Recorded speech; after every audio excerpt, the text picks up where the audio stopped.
Alors la terrasse, c'est une terrasse qui fait à peu près qui est en L.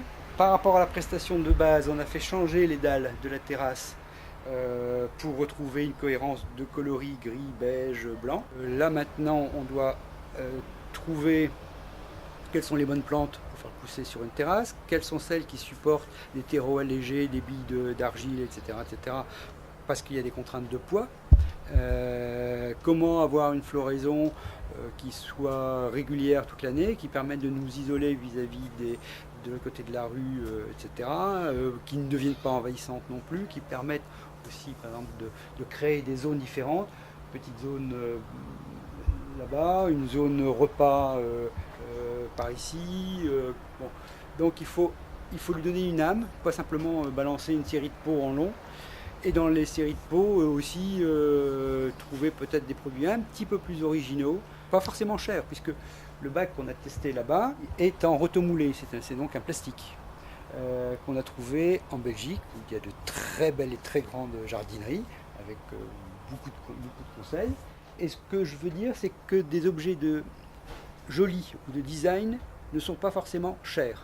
Si on parle maintenant donc, de ce qu'on doit acheter, qui sont donc le mobilier, on ne va pas rester avec un mobilier comme celui-là, mais on cherche quelque chose qui soit réellement destiné à l'extérieur. En barbecue, par exemple, impossible de trouver un vrai barbecue d'extérieur qui soit et pratique et réellement stockable dehors. Même chose pour les tables, même chose pour les chaises.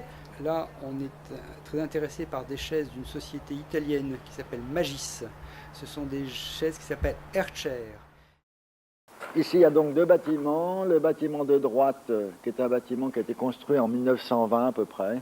Donc l'entrée sur la gauche par la petite porte, et puis on va arriver au premier étage. Donc ici, on est dans la salle qui va servir de zone vie de la journée, c'est-à-dire globalement la cuisine, le salon. Donc derrière moi, ce sera le coin cuisine. Donc au-dessus, actuellement, il y a des vasistas.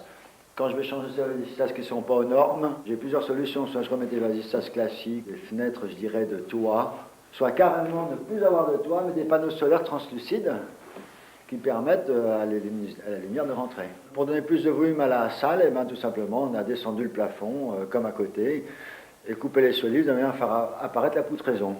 Dans tous les cas, nous mettrons de l'isolation, donc je pense qu'avec les isolations actuelles, on obtiendra le même confort que ce qu'il y avait auparavant, mais un espace beaucoup plus convivial, beaucoup plus chaleureux à vivre.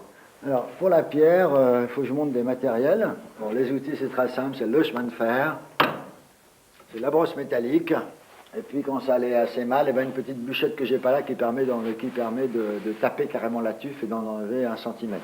Alors ça se fait à main levée, là. On prend appui sur la main de manière à couper toujours à la même hauteur, à la même profondeur. Et après, on termine tout cela au chemin de fer.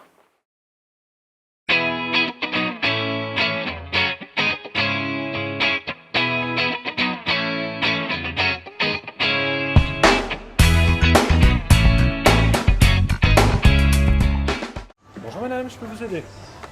Oui.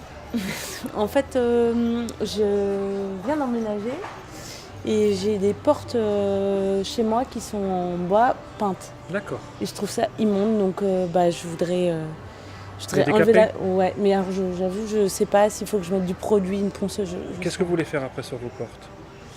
Je voudrais les repeindre. Les repeindre? Ouais.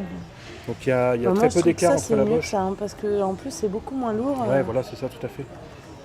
Donc par rapport à votre projet, l'idéal, c'est ce qu'il vous faut. Ouais. C'est vraiment la machine idéale pour pouvoir Donc faire des avec ça, portes. j'ai besoin de rien d'autre. Si, le papier de verre, forcément. Ah bah oui. Je vais vous montrer le papier de verre. Avec ça, mon mari va venir que je fais le travail de peau.